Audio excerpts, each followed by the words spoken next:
Good morning. With the help of Hashem, we are learning Yerushalmi Damai, Pere Gimel, Halachi Gimel, Daf Koyach. We left off on Daf Chavches Amud Aleph, 4 lines from the top of the Amud in the beginning of the Gemara. This Mishnah, Halachi Gimel, differentiated whether a person is picking up food for the purpose of acquiring it, food that was otherwise hefker, food that we know is chayiv to be tithe, and therefore majority of the people are amaratzim, so we presume, in other words, it has the status of the mai. If a person picks it up to acquire it, even if they change their mind and they put it back down, as we learned in Halacha Beis, you are never allowed to put down the mai prior to tithing it. However, the Mishnah said, the Mishnah that we have actually on top of Daf Chavches, that if you pick it up from the outset, not because you wanted to acquire that food item, but because you did not want for people to trample on the food. And as we will begin today, quoting a Braisa, learning the great rule called Ein Ma'aviren Al Ha'icholin, you're not allowed to walk by food if it's going to be destroyed, if you would leave it the way it is. So if your intent was only to put it in a more protected place, then we learned to the Mishnah, you're not chayiv to tithe the demai tithings. So we're going to have a little bit more details about this rule of ein ma'aviran al ha'icholin. We will remind ourselves that people who used to practice sorcery would do it also by somehow placing a spell on a piece of bread or in a piece of bread, and a bystander, a person that would touch it, that would pick it, that would move it, would fall under that spell, and therefore in certain circumstances, we don't say ein maviran al ha'icholin. We're going to get into that, but the main bulk of Daf Chavches Amud Aleph will be the Gemara's pointing out a inconsistency between our Mishnah and a Mishnah that we have in Masechtas Bava Kama, and that is regarding Niskei Haboir. And the general rule is that if I move an item in the Reshus HaRabim, even though I don't own it, and even though it was there before, something over which people can trip, I simply moved it from point A to point B. If someone tripped over it, the person who placed it where it was when the damage happened is going to be chayev for the damages, even though they don't own it. And the Gemara is going to make a contrast that over here, l'chu'ura, why don't we say, placing the mai under the Reshus HaRabim, even if you don't own it, is a hezek. It's a hazard. A person will take it, he'll find it, he'll eat it without taking off the demai separations. Yet over here, if you don't own it, you don't have to be concerned with that potential hazard. We will explain why is that case. And then the Gemara is going to move on to the other part of the Mishnah, which put together the din of gifting with the din of selling. That just like when a person sells, we learned in the previous chapter that if it's a wholesaler, you're selling midah gasa, the buyer, the recipient is chayev. Same thing as with the gift, that if you're gifting a midah gasa, the recipient is chayev. Only when you're gifting a midah daka, as was defined in the previous chapter, only then will the seller be chayev by a sale, and will the gifter be chayev by a gift. Now, the Mishnah concluded, Rabbi Yossi, we're going to clarify, we already explained, based on what the Gemara says, the opinion of Rabbi Yossi. The Gemara is going to tell us a story of Rabbi Yossi Beribi. Rabbi Yossi Beribi means the great Rabbi Yossi. The great Rabbi Yossi is Rabbi Yossi ben Chalafta, which is the Stam Rabbi Yossi in our Mishnayos. There was a story how he sent a gift. He sent an esrog to Rabbi Shimon ben Gamliel, and the 3 rules that we learned from that gift. One of the rules is that you don't send to your friend items that are incomplete. There's going to be an issue with the mai, and why did he not separate the mai? It's going to be mamish fascinating even a havamina that maybe he should have been chayiv to slice a piece off that esrog. We're so careful not to have an esrog that's not wholesome, but we're going to remind ourselves that the ikar din, that din is only on the first day of Yom Tov.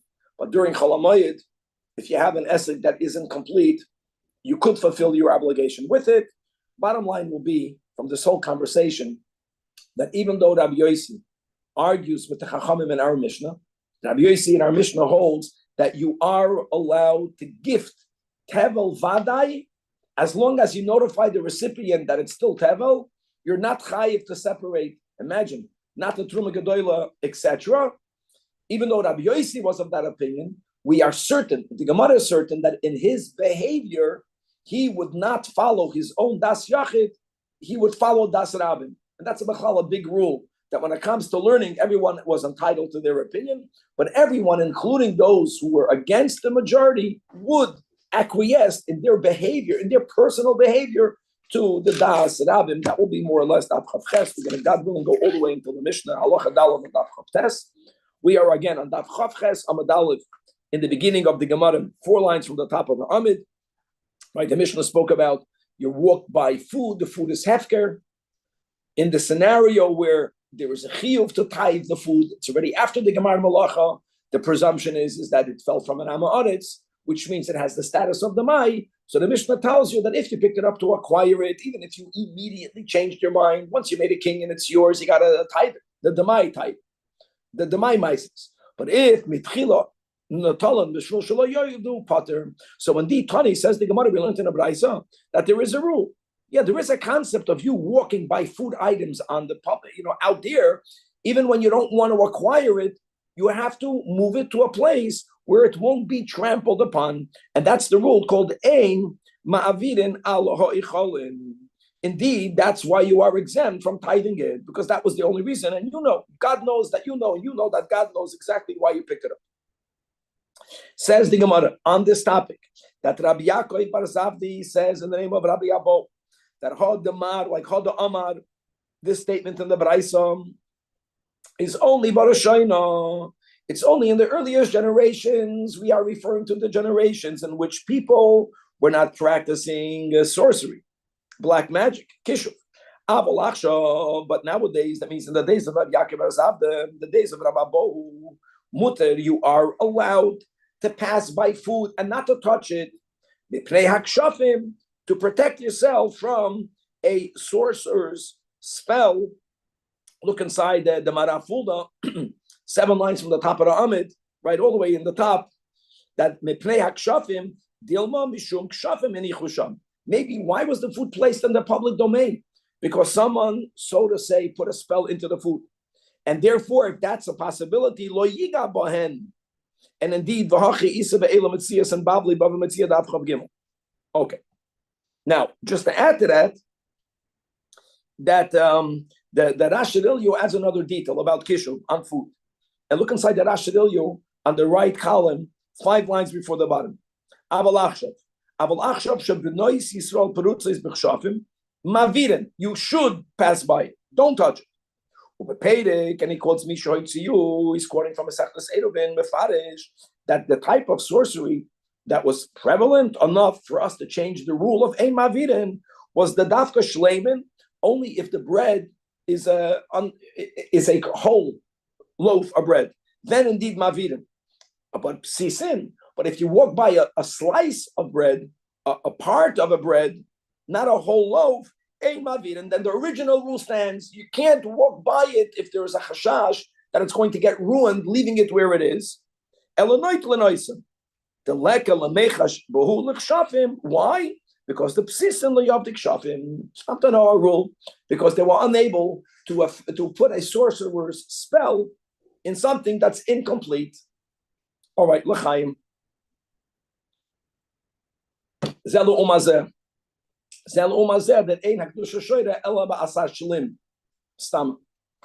the same thing is on the opposite side. There has to be a certain type of shleimus. Okay. Says the Gemara. Let's shelve our din of Demai and let's make a attempted comparison, which will be very problematic, with Tanon Tanin and with the Mishnah that we learned over there that's in reference to Bava Kama. Says in the Mishnah, that's an example of something that was common, that was prevalent, that if you have dung, manure that's laying in the public domain, and a person turned it over, if I remember correctly, the purpose was to have it dry out quicker. And as we'll see in a moment, makes no difference whether the person who turned it over had in mind to acquire it, whether he did not have in mind to acquire it, no matter whether he owns it or not. It was in location A. When he turned it over, for whatever the reason was, he placed it down in location B, adjacent a mile away, it makes no difference. He placed it down now in a new location. And and now another person was damaged, by it being in the new location. So Paskins, the Mishnah, Chayev ben Niskoy, that the person who shifted it to the new location, no matter what, nothing to do with ownership, will be chayiv to pay for the damages. And indeed, arba avos nisikin, right? Boir b'reshus harabim, as the Gemara will point out in a moment, has nothing to do with ownership. If I dig a hole in the public domain, I do not own that. Yet the Torah tells us that if someone placed such a stumbling block in the public domain, someone got damaged, you have to chayiv to pay. And furthermore, Kane, we learned in a Braisa that that you should know that in the case of the Mishnah, obviously, the person who turned it over, in the case of the Mishnah, did have in mind to acquire it. So at least, there's two sides to the coin. On one hand, let's say Reuven is the one that turned it over and placed it in a new location. Reuven is chayiv if someone got damaged. But at least he turned it over to acquire it, so he owns it. Now that he owns it, another person cannot take it. The one who turned it owned it. So says the Braisa. However, here comes the Chab. Kahana Amar. Now, whether this is the Rav Kahana, whether it's another Kahana without the Rav in the Yerushalmi, regardless. Kahana Amar. Now, when does it say in the Braisa that va'asurim nishum gezel v'hu shafach al manas liskois ba? That's only if the Kavana of our Reuven, who turned it over, had in mind when he turned it over, so therefore he did a king and hagba'ah to acquire it. So he had in mind to acquire it. It's speaking obviously where it was previously hefker, so he acquired. Aval im hafacha al manas sheloi liskois ba. But if it's clear that that was not his intention was not to acquire it. And look inside the Rashirilio now, 5 lines from the top on the left side. V'hu shehafacha al manas liskois ba golol hamufkar b'reshus harabim hafachai kedei sheyisyabesh mahatzad ha'acher only if v'neschaven liskois ba asa mishum gezel. But if hafachai, like we just had the words of Kahana, shaloi liskois ba, let's continue to learn the Rashirilio. Elo, what was his kavana? Lifnoi samakayim. Pashit. Reuven was walking down his driveway. There was dung over there. He wanted to take it away. They don't want to, when you turn it over to dry, why do you care if it's dry or not? If you want to acquire it. And it was, whatever it was used for, it was better dry than moist. That's why that's the word of drying. But if he simply moved it out of his own location. So there, Kahana says, I'm just finishing the Rashirilio, Einoi Asul Mishum Gazel. Nevertheless, that's the key. Nevertheless, it will be always be chayev ben niskoy. Let's go back inside the Gemara. Loy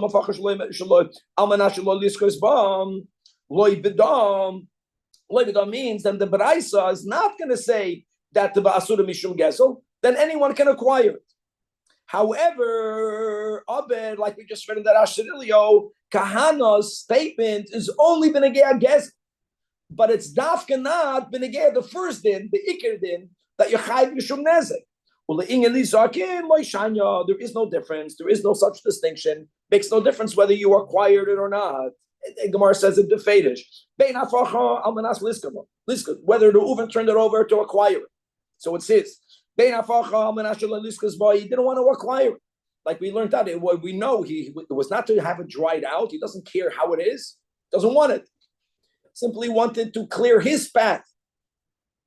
In all cases, says Kahana, that if someone got damaged by it being placed where the Uven placed it, chayiv ben niskoy, he's going to be chayiv even though it's not his. In other words, when it comes to a person being responsible for a hazard, it doesn't matter whether you own it or not. So the problem now will be, here you say, not so. What did we say in our Mishnah? Only if you picked up the food to acquire it, are you chayiv if you change your mind prior to putting it back down to tithe the demai tithings. But if you picked it up only bishvil shelo yoidu, so you did not acquire it, the Mishnah says you are exempt from tithing it. Why? Why don't we say the same idea placing my food with a shusarabim is a hazard. The hazard was there before. Well, the same thing with the barn. The dung was there before, but it was in location A. You're placing it in location B. You're not allowed to do that. And if you did it, you're chayiv b'nezek. Why don't we say the same thing over here? What if you've just picked it up and turned it over without changing the location? You left it in the same location, Kevin, then you're not going to be chayiv. The feder is not going to be chayiv. Got it. What happens if you picked it up with the intent to acquire it? That will be your question. And you acquired it and you put it down in the same location? I don't know. Maybe you will be chayiv. That's a good question. You have to have had kavanah when you picked it up to acquire. Yeah, but in other words, I want to leave one part of your question unanswered. I'm not certain if Reuven picked it up with the kavanah to acquire it and he placed it in the same location. I don't know who's chayiv. I don't remember who's chayiv. Okay, but this nakud is gavaldik. In other words, being chayiv, one not being allowed to leave, let's say, a hazard b'reshus harabim, has nothing to do with ownership. So why in our Mishnah don't we apply that? Answers the Gemara, Amar Rabbi Yavin, I'll tell you why. All of these rules originate from Sukkot. So it's a different rule. Taman Ksiv, over there, the whole din in Bava Kama, it's based on Sukkot Parshas Mishpatim, where the Torah uses the words Bal, Haboid, Yishalem. Now, I want you to know that just that pasuk begins that V'chi Yiftach Ishboil, if a man uncovers a pit, he didn't even dig it, but it was previously covered. Or the pasuk says Ki Yichre Ishboil, if he digs the pit. So we are speaking about someone who either uncovered or someone that dug. And the Torah says that if something fell over there, now quoting the words Baal Haboid Yishalem, and the kasha is that the words Baal Haboid are superfluous; they're not needed because we're talking about the guy that dug it or uncovered it. Now, make no mistake: uncovering a pit doesn't make you own it. The truth is, digging it does not make you own it. Nevertheless, the Torah emphasizes Baal Haboid. Baal Haboid here does not mean the owner, cannot mean the owner. Dafka Baal Haboid means Baal HaNezek. Baal HaNezek means the one that's responsible for the damage. Has nothing to do with ownership. Responsibility for damage is not connected to ownership. Look inside, let's go over Abshtikol Panei Moshe. 5 lines from the bottom. Right, all the way in the big lines. 5 lines from the bottom. Tamam Ksiv, over there in Parshas Mishpatim, the source of the Sugi and Bava Kama. The Torah uses the words Baal Haboid Yishalem. I know it sounds the opposite of what Chazal understand it to mean, which is quite common. Baal Haboid Dafka doesn't mean literally the owner of the boy, because the Torah already said, like we mentioned, and in either cases, even when you dug the hole, you don't own it. So Baal Haboid means Baal HaNezek. Like it, mamish, boy means the one who caused the hazard.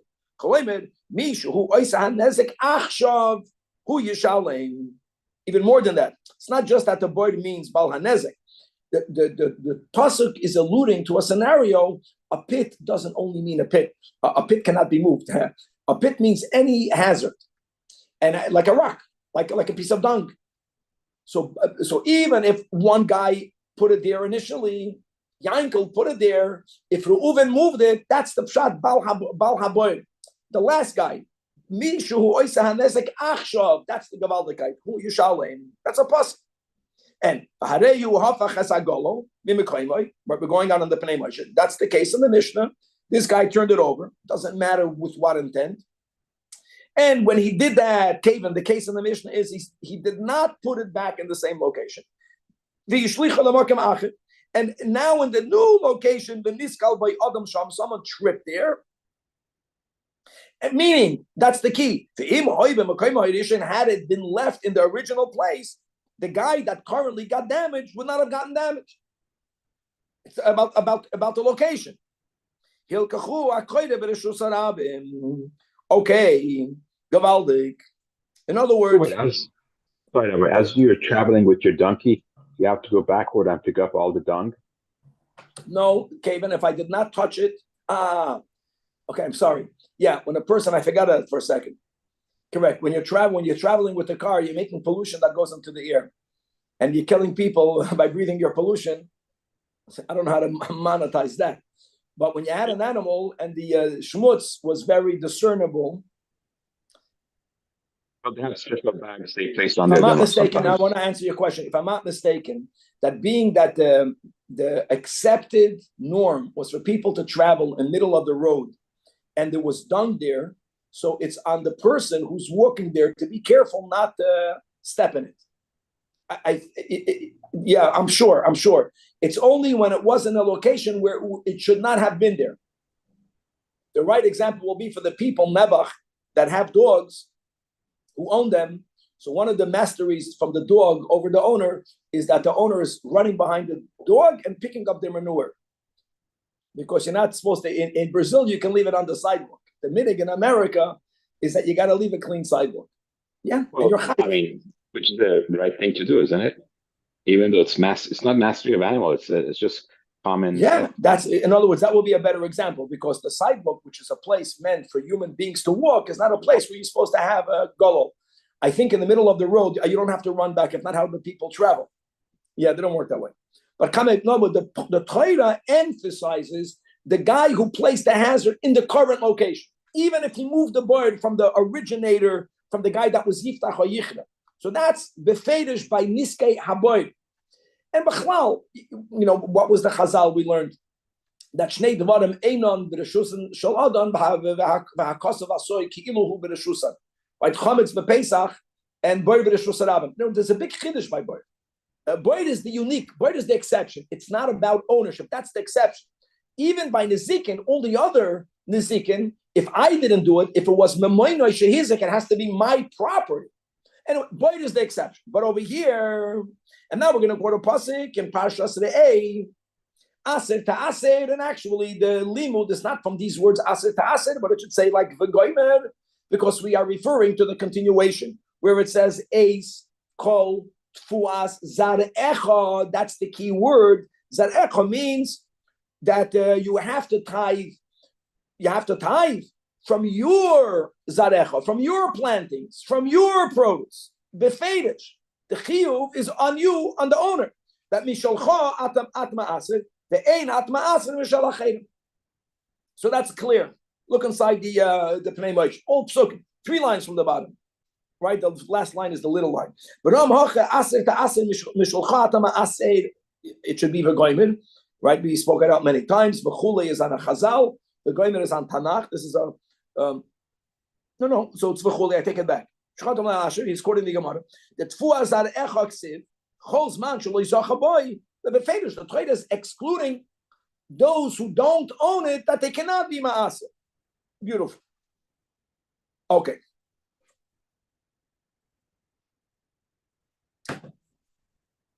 Okay.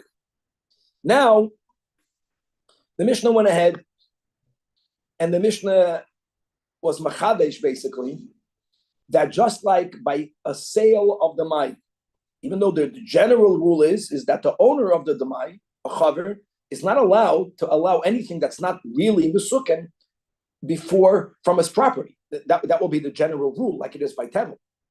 Nevertheless, we learned that that it depends. That if he's selling the mida gasa, whether it's actual, whether it's his profession, right? The 2 gears in them. So let's just go that when you make a wholesale, there we had an exception that the buyer is the one that's chayiv.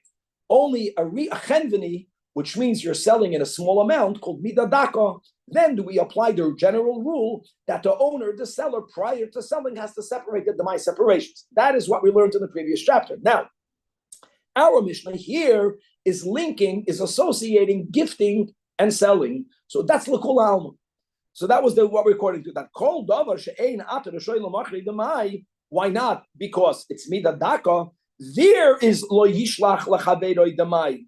But if you are gifting a midah gasa, just like by a wholesale, the recipient will be chayiv, same thing will be by a gift. That is statement from the Tanakh. Then comes along Rabbi Yosef. Now all of that is predicated that Tevel may never be given. Tevel, big amounts, small amounts. You, the owner, you have to be ma'aseh. That is the sheet of the Tanakama. On that, Rabbi Yossi argues. Not always, sometimes. And he says that by Tevel, right, that you by Tevel, you don't have to tithe it. You have to notify the recipient, but you don't have to tithe it. So first of all, says the Gemara, that let's just clarify the words of the Tanakama. The Tanakama didn't speak out both sides. The Tanakama only spoke out the tzad that called over she'ein adam l'shoylem kardamai lo yishlach l'chaveri damai. Meaning, midadaka she'ein adam l'shoylem kardamai lo yishlach l'chaveri damai. But what's implicit in the Mishnah, which will now become explicit, expounded, keminik the Gemara, midagasa she'adam l'shoylem kardamai yishalach l'chaveri damai. Now, let's go to the Chav Chesamid base. So that's clear. Rabbi Yossi mater bevadai. When Rabbi Yossi is mater bevadai, that you can give tevel, you can gift, not sell, you can give tevel without taking off tevel vadai, without taking off anything, as long as you notify the recipient. Rabbi Yossi is mater ben daka ben gasa. But what about a gift? Does Rabbi Yossi agree with the Tanakama? It's not clear.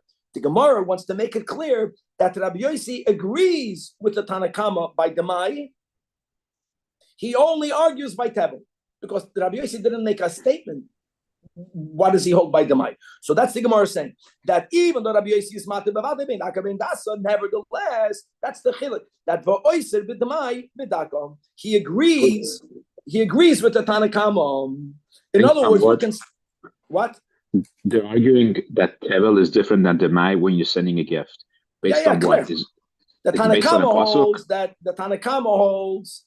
Let's read it inside. Let's read it inside the Pnei Moshe. Hitido Demai Begasa. Do whom masni Rabbi Yossi v'chulei ukaloimer v'ha dehitido b'demai Begasa. By Gasa, even the Tanakama agreed that you can gift, Keva, not sell. You can gift Demai a Gasa like you can sell gas. That for sure Rabbi Yossi agrees. And we saw that in the previous chapter. Like we know that from before. Because Rabbi Yossi Latami the Kama b'masnis v'soy pirkin d'liyel daf chav gimel an hour the pagination daf chav gimel salei te'enim. Or the Mishnah then says, achsirah. Achsirah means when you sell by approximation. Selling by approximation, as we spoke out, is similar to the concept of selling b'midah gas. B'midah gas of patur. The chol shuhu begas. Because this is the rule that whenever the sale is b'midah gasa, meida yoda halikeach. Whether it's a sale, so it's the purchaser knows, or whether it is a gift, like we learned in our Mishnah, ayam kabel. That no, you cover, you're not chayiv to separate the demai b'midah gas.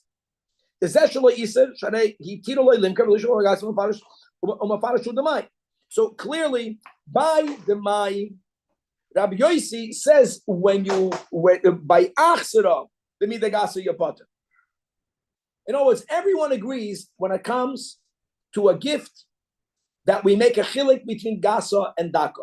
What about tevel? So Rabbi Yossi argues with the Tanakama by Tevel. Okay.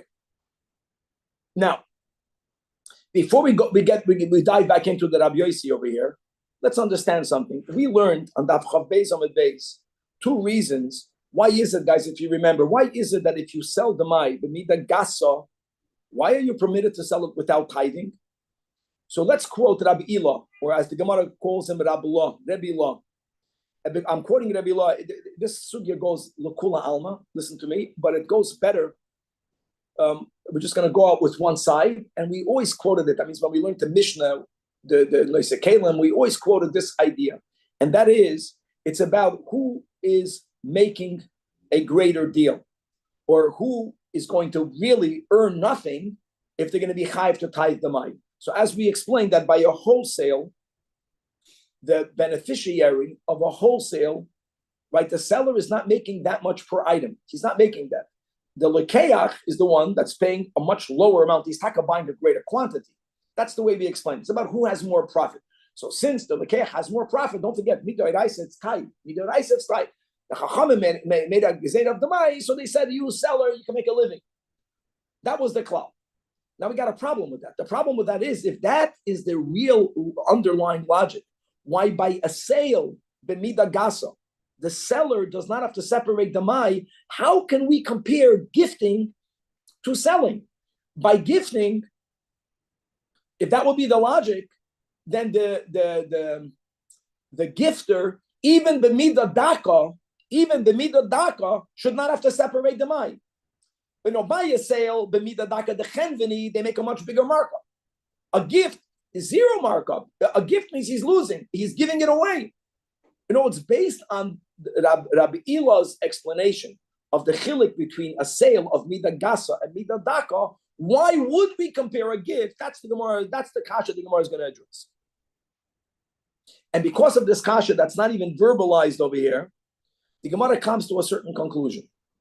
And that is that even though we learned to sugya guys in the previous Perek and Chav Beis and Hakol Shana V'Kayim, but there was some underlying foundational rule that was not even spoken there that will now become clear. Prior to coming to that logic, there was something else that's in play over here, and that's very important. Nababo b'shem Rabbi Yochanan must be by us here comparing a gift to a sale. There was another reason, even though it wasn't spoken, and it's even deeper than the reasons we had in the previous chapter. We want for people to become chaverim, and that's life. Life is that there is a balance between I want you to have a higher standard. If having the higher standard is too difficult, if you're going to pay too much of a price, people will hesitate. That's the pshat mepnei gederoi, because of the special post of the chaver, meaning because of us wanting for people to become chaverim. By the way, we're not even speaking about real chaverim. We're speaking about ne'emanim, just for the record. We had that already clear in the mind, even though generically chaver, but really ne'eman for maisris, which is our topic, and then chaverim even also for tumantara. But anyways, coming back over here. Imagine you tell a person you're becoming a chaver, and now most people were amaratzim. Everyone in the produce industry, whatever profit there is, can you imagine? That means that you're becoming a chaver, right away you're losing 11% of profit from every sale. And the emes is that Maisa Sheni belongs to you, I get it. But still, you can't eat it. You have to go to Yerushalmi. It's not so pashut. 1% you're giving away. I don't know how much percent it was. Yeah, produce is normally the rules of oina'ah that we will learn, right? About a 6. There was a lot of restrictions. It's not that you're selling an item, right? Here in America, you go to a retail store, they mark it up 250%. It didn't work that way with food. We're not allowed to do that.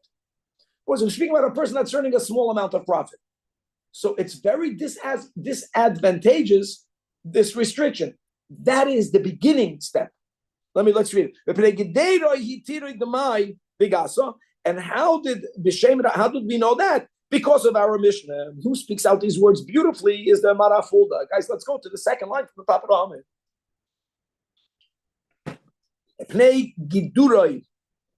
I know a gedder that normally means a boundary.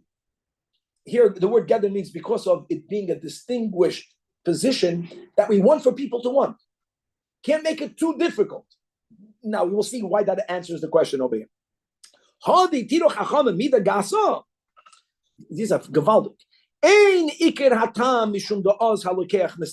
though we had those words on Daf Chav Beis Amud Beis, we're not taking that away. The Gemara over there is beginning, and that's life, guys. We begin. Where did Hashem place humanity? We don't live inside the earth. Think about it. We live on the most superficial part of the crust. We live on top, and then to get Mayim Chayim, you got to go digging. In other words, there's like a pshat. Many people, when they think about going higher, they think they're going up. Good. There's another image which is equally truthful. You're going deeper. In other words, the Gemara there made that difference. It's about who has more profit, who has less profit. That statement is correct. And by the way, that explains why midah daka, there's more profit. You sell retail, you're making per sale proportionally a larger amount of profit. So Chachamim says, let's go back to the rule.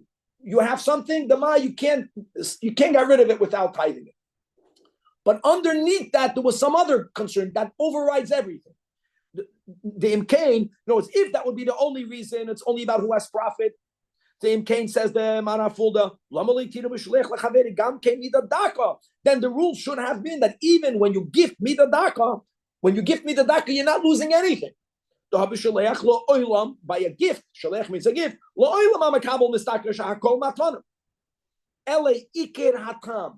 Really, it's because of Giduroi, which means a chaver doesn't mean a chaver, someone who wants to become a chaver. Person who's a chaver wannabe should not say hoyel ve'einu d'shoy limker kla, like loy bedaka, loy begasa. It's too much of a financial price. He'll hesitate and loy yekabel all of chaverus kla. Lochen hitiru loy chachamim begasa. So they want to give it easier. Now, why gasa? Why daka? Make it easier. Now, because since you're making less profit, like where are you paying the biggest price? By wholesale. But they already were motivated to make life easier. This is key. In other words, they already wanted to make it easier. Therefore, even though by a gift, it's not about schar, the gifter never makes anything. The gifter is losing everything, so to say. Loy plug. In other words, they wanted to make scenarios in which even though you're a chaver, you don't have to separate the money. When you give a gift, by gasa, you don't have to separate. By a gift, bidaka. That doesn't matter. Loy plug. As if the only reason would be because of who's making profit, then we would not say loy plug. But if there's an underlying reason, then they began with their approach, let's just make it a little bit easier. Why here? Why there? They found more profit, less profit, like plug, all of that works. Why don't we say who they're gifting it to? What if he's not a chaver? Why don't we take that into consideration? Because the rule, very good, Kaden. So you're right. The Gemara asked that question a few times already, and we kept coming back to this rule that when it comes to teva, let's go back to the original. Unlike by kosher, of course, lifnei ivur loisit and michshol. I get that, but by kosher, the way it worked is that the one who's eating it feels the burden of responsibility. I have to make sure it's kosher. By tevel, it's an exception. By tevel, the Torah says aser to aser eis kol tfua zar echa. That means that the burden, not only because of lifnei ivur, I don't want to feed you non-kosher. You own produce, you're not allowed. Chazaka chaver eino moitzim etachas yadu davar she'eino mesuken. And davar she'eino mesuken means the mind. That's why Katie. But the Chachamim lechatchila gave a few openings to make things easier. Now let's go further. I want to read we're already inside the Marafulda, which is in 13 lines from the top. I know we didn't read the Gemara yet. The Gemara is going to explain something gavaldic. And that is that we learned in the previous chapter, we just quoted that Rabbi Yossi says that when you sell achsera, achsera means you sell by approximation, also there's no need to separate. The question is, well, hold on, I want you to know when you sell by approximation, when you sell by wholesale, the seller is making very little profit always. When you sell by approximation, I know this from the Shmata business. Sometimes you walk into a thing, I'm buying the whole shelf. You really don't know who's making and who's losing. By achsera, even if there's a roiv, it's not by mammon, you don't go after roiv. If it's only about who's making more profit, who's making less profit, Rabbi Yossi could not have made a blanket statement that when you sell by approximation, many people do it today. It's called stockouts, sellouts. It's a big business. I know this when I lived in Hong Kong. And by the way, there's a risk factor. In other words, there's a tolerance. I know there are certain red lines. That means there's a certain point where the lekeach will say, I was cheated. But it's not so simple. Because the seller doesn't even know the quality, it's seconds, it's gray market, it can be guvaldik as chayri, you can make a killing, you can lose a lot of money. Sometimes we don't know who's winning, who's losing. So if it's only about who's winning and who's losing, that's the Gaval, that's to be the next line of the Gemara. I just want to read it inside the Marafol.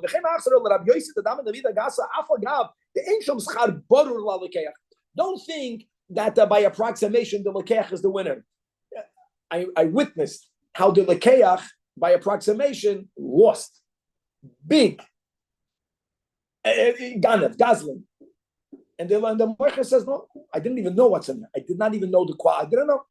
Electronics, yeah. That's so it's not mamish who's winning and who's losing. It began with the approach that it's a big thing for you to have to separate the Mai because most people separated everything. So the Chachamim wanted to make scenarios where you don't have to do it. So they can go by Achzer. By most times the Lekeach profits. If not, it would not be a business. No one would do it. Oh, Gaval. This is a good word. And now says the Gemara. Rabbi Yossi Omer, we're quoting back from Daf Chav Gimel. This that we just quoted. Right? So the din is that if you're selling them achsera, right, then potter, that's the way we just spoke out. Well, it is also a proof that it's not just about who's making profit. It's really predicated on the Chachamim from the outset when they were machmid. You got to separate them out. They said, if we're going to make this a hard and fast rule, always, people are not going to want to become a chaver. So now they want to open up their hand. They want to say it's not always. Now they have the right to say loy plugs or to say you follow the roiv. They go with other words. And all of this really proves that Rabbi Yossi agrees with the Tanakama. That's important. By the Mai, he agrees. He doesn't argue by the Mai. By gifting the Mai, he agrees. By Achsera, by Mida Gasa, you are Mida Daka. By Mida Daka, Rabbi Yossi holds, you got to separate the Mai. Rabbi Yossi is Machadesh that by Tevel, the irony, Dafke, because it's so Chamor, no one, that's what you were saying, Kevin, no one is going to eat Tevel. There wasn't Truma Gedolim. There, he holds by a gift, not by a sale, by a gift, Ben Gasa, Ben Daka, you're not chayiv to separate. That is the din of Rabbi Yossi. Now we have a problem, and we have a few minutes. Let's chaparai. We're quoting an amazing story in a brayso. Amais, Amar Rabban Shema ben Gamliel. I want you to know that Shalach li Rabbi Yossi Beribi. The word Beribi is a title of the great Rabbi Yossi. Rabbi Yossi Bar Chalafto. Rabbi Yossi in the Mishnah. That's the Rabbi Yossi. That's our Rabbi Yossi here. Now, what happened? Amais that Rabbi Yossi Beribi sent me an esrog, and when we learned the sugya, we learned this in Avodah Zarah. And just to know, there's a whole machlokes. Was it a gift of an esrog to eat? We're going to go with the approach. It's going to fit. The Tosfos holds. We're going to go with Shitas Tosfos. He sent them an esrog for Sukkot. What really happened is that there was a big machlokes over there. When it comes to the din of an esrog, is there a maximum size? Rabbi Yossi holds that even if your esrog is so big that you have to hold it with both hands, like I don't have, it's good. And to make that point, he had a huge esrog. That was the way Tosfos learns the story.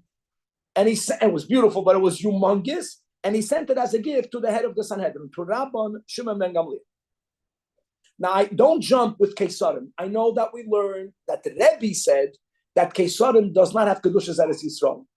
The Rabbi is the Doir after Rabbi Yossi. At this time, we didn't know that. Kesarim was not settled by Oil Bubble in the beginning, but people presume then that if it grows in Kesarim, you're chayiv to tithe it. Another thing, most people were amaratzim.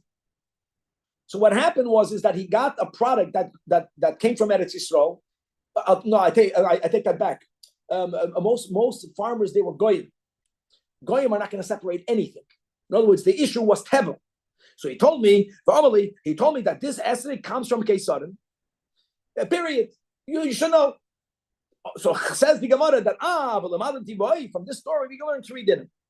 Number one, why did he have to mention it's from Kesarim? Because most of the farmers there were goyim. For me to know that it's tevel. Another din, why didn't he just say that it's tevel? Now, Yossi holds you can send the tevel vade, a gift, even daka. That was his thing. We're gonna have a problem with that, but it sounds like he's following his opinion. The other thing is that it was tamei. We'll see why that's important, and we'll see how we extrapolate. The Gemara is going to say. And now, shaloi ba biyad acher. The last thing is that we learned is that it's not the money. It did not come through a Jewish wholesaler. How do we know all that? The Gemara says. How? Let's go to the first of the three. Number one, Shuhu Vadai. We know from his statement that it came from Kesarim is that he was really saying that it's Tebel Vadai because Shepeiro is Kesarim Vadai. That's a big cloud. It's most Don't jump. The Gemara is going to jump in a moment. The whole thing is chutz la'aretz. We didn't know that at that time. Most of the farmers there were goyim. It was a city built by the Romans. Goyim, we are following continuously that ein kinyan la'akum in Eretz Yisrael to be moitzei from mitzvahs. There is a chiyuv on mitzvahs, but the goy is not chayv in mitzvahs. So it's tevel bad. Number two, the meaning of tamei is not that it's tamei. It just means that it became muchshir to become tamei, because the way you sold produce is you make it look fresh. And the way you make it look fresh is you sprinkle water on it. Shu tamei shemabitzim ala mayim. Very important. He wanted to tell him that. In other words, it's not mu'usar and it's muchshir l'kabel tum. Tosfos says that's why he said from Kesarim. Maybe he meant only one. He would have said the one. Chachamim speak b'kitzur. If the issue was only that it was muksher, he says it's muksher. He wouldn't have to say it's from Kesarim. If he wanted to tell him it's tevel bada, he would say it's tevel bada. The way he can say one statement, and from this you can chop two things, is by saying it's coming from Kesarim. And number three, shaloi ba biyad acher. Oh, which means that he got it directly from the goyish owner, the farmer, because she'ilu ba biyad acher. If the gift that Rabbi Yosef, he would have gotten it from a Jewish wholesaler, that means that it was grown by Goyim, but someone owned it and passed it on to him, that person would be ma'asid it. Hoya ma'asim is elzeh.